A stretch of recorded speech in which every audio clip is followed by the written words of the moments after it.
Prostate cancer এর যদি খবরটা পেশেন্ট পায় তাহলে নিশ্চয়ই যে কোনো ক্যান্সার রোগী খুবই আতঙ্কগ্রস্ত হয়ে যাবে, রোগী নার্ভাস হয়ে যায় এবং সেই ক্ষেত্রে অনেক সময় ইমোশনাল সেটব্যাক হয়। সেই ইমোশনাল সেটব্যাকটাকে প্রশমিত করার জন্য ডাক্তারের প্রয়োজন হয়। তবে আমি বলে রাখি যে অন্যান্য সলিড টিস্যু ক্যান্সারের তুলনায় প্রোস্টেট ক্যান্সারের প্রগনোসিস অনেক ভালো। আর্লি স্টেজ হলে তো রোগী কিউরেবল হয়ে যায়।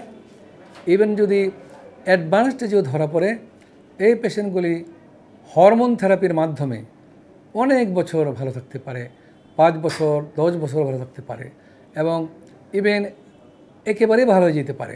পরিবারের সদস্যদেরকে নিশ্চয়ই যে কোনো ক্যান্সার রোগীদের প্রতি অত্যন্ত আন্তরিক হইতে হবে এবং অত্যন্ত সজ্জনশীল ব্যবহার করতে হবে এবং তাকে সমস্ত পরিবারের সব মেম্বার তাকে সাপোর্ট দিতে হবে যে চিন্তা করবেন না, এটা অন্য যে কোনো ক্যান্সারের চেয়ে ভালো এবং আমরা আপনার কাছে আসি। এবং পারিবারিক সমর্থন থাকাটাও কিন্তু রোগীদের জন্য একটা বিরাট ফ্যাক্টর।